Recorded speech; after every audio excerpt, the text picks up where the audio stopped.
clients that pay very, very well. And now I'm going to show you where to find these clients and how to get them to pay you $1,000 to $10,000 a month for your service. So next step is how to get clients. You see, all businesses need clients. We know that. But the perk of a service-based business is that you only need a select handful of clients in order to make a full-time income with it, which means you have a big advantage. You can do things that are not scalable. Think about it. If you need hundreds or thousands of customers like online stores, apps, and courses do, investing in marketing is the only scalable way to acquire such clients. You know, they can't be out here sending thousands of cold emails a week trying to sell their products through it. You know, that would result in only a handful of new clients, you know, people that know nothing about them, which is nearly not enough for what they sell, you know, the price point and the margins. So it's not scalable for them to do, but for us, it doesn't matter. We'll gladly take those 5 to 10 customers because that is all we need in order to make $10,000 a month. So that's exactly what I'm going to show you how to do now. I'm going to show you how to get your first client for free by using something called cold outreach. And here's the basic process of getting a client through cold outreach.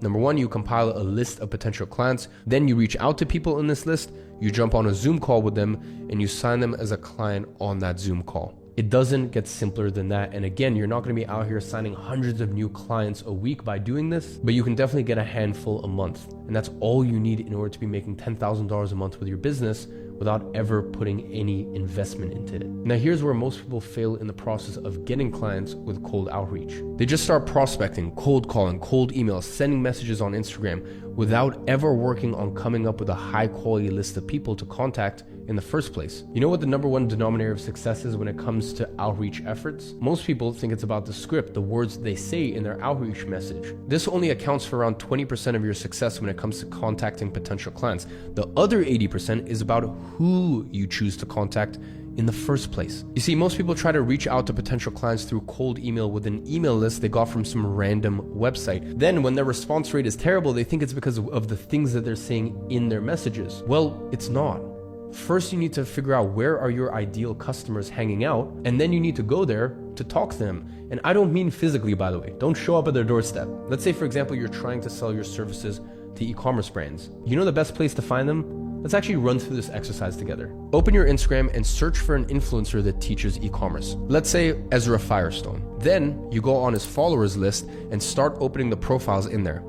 Then just read their bios and you're gonna find a bunch of e-commerce brand owners. Next, all you have to do is list them all and contact them, which I'll show you exactly how to do in 1 minute. And you can also do the same on Twitter by searching on the followers list of Shopify, for example. And you're gonna find tons and tons of brand owners there. And by the way, Facebook groups also works for this. Working on compiling a solid list of leads will make your life 10 times easier when you're doing outreach. So after you've compiled a list of potential clients, it's time to start reaching out. And now I'm gonna give you a bulletproof template, a bulletproof framework that you may need to tweak and change depending on your style and the way you speak, but I'm gonna give you a framework that's gonna help you book meetings with consistency if you stick with it. So it's composed of 5 parts. First, you simply say hi.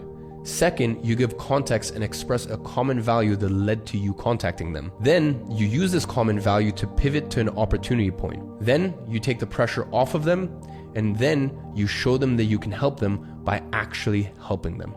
And finally, you invite them to a meeting. So let's break down what this would look like in practice using the example of selling Facebook ads to an e-commerce brand owner. Step 1, say hi. So you go, hey Josh, how you doing? Step 2, you give some context and express some common value. I stumbled across your profile while reading one of Ezra Firestone's posts on Instagram, and I noticed that you like the same post. I love the guy. He has some solid plugins for increasing conversion rate on Shopify stores. This is very important because when a person receives a message and cold outreach, the first thing they're gonna think of, they're gonna have their guard up. They're gonna think, well, how did this person actually find me? Which then allows you to move on to step 3, which is pivot to an opportunity point. Anyways, I was taking a look at your profile and I noticed that you have a brand that sells online, but I wasn't able to find any active ads running for your store. And this answers the very next obvious question, which is, why is this person contacting me? And bear in mind, whatever it is that they do, you can mix things up. Let's say, for example, this person was an author or this person was a very successful YouTuber. Well, then you could be like, hey, By the way, I looked on TikTok and you had one TikTok account, but I noticed that you haven't been creating multiple other TikTok accounts in order to spread your message farther. So whatever service you offer, you can find a reason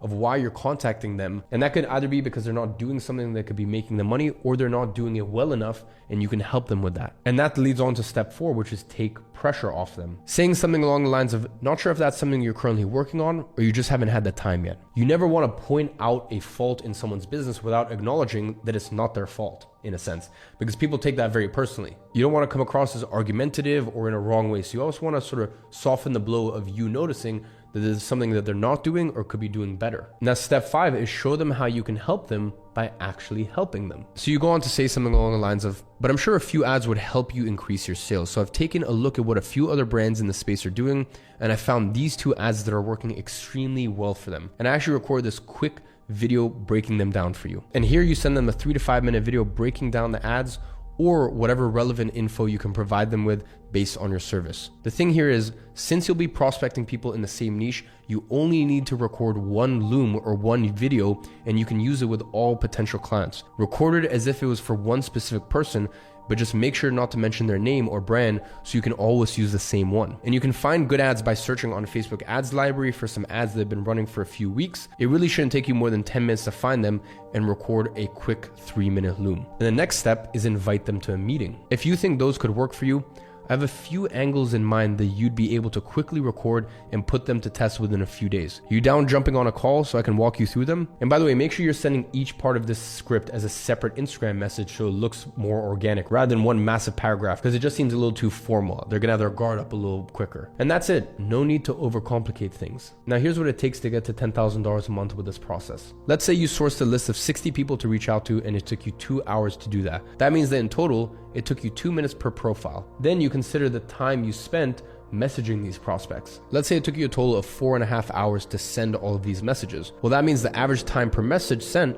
was 3 minutes. So now you're at 5 minutes spent per contacted person in total, considering both steps. 2 minutes of finding the profile and 3 minutes of sending the messages. Obviously, you do these in bulk as separate activities, but when brought together, it's 5 minutes per potential client. Now you have to figure out how many messages you need to send in order to get a response. So let's say that for every 6 messages you send, you get 1 reply. 5 minutes to send a message times 6 messages, which means your total time per reply is 30 minutes. Now, how many replies do you need in order to get a meeting? Let's say you need 8 replies. Well, 30 minutes per reply times 8 replies equals 4 hours. So in total, you need 4 hours in order to secure a meeting. Now, how many meetings do you need in order to secure 1 client? Let's say you have to take 5 meetings to close 1, which means 4 hours to get a meeting times 5 meetings. That means that in total, you'd have to invest 20 hours to close your first paying clients. 20 hours.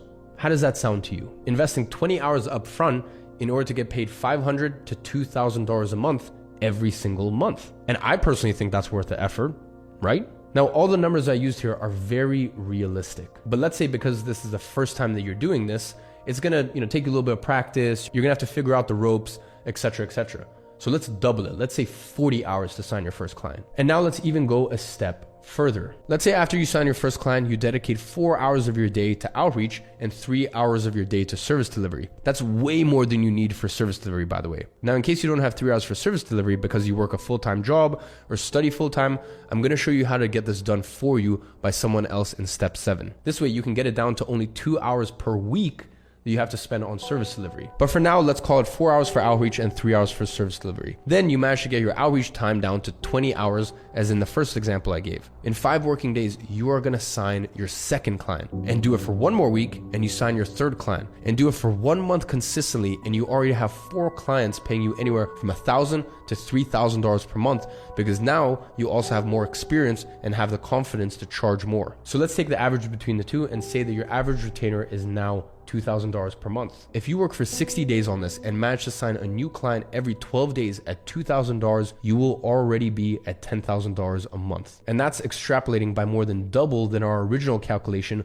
of 5 days to close a client working 4 hours a day. Ladies and gentlemen, this is why this is the most simple, straightforward, and the least riskiest way to get to $10,000 a month. You put together a list of potential clients.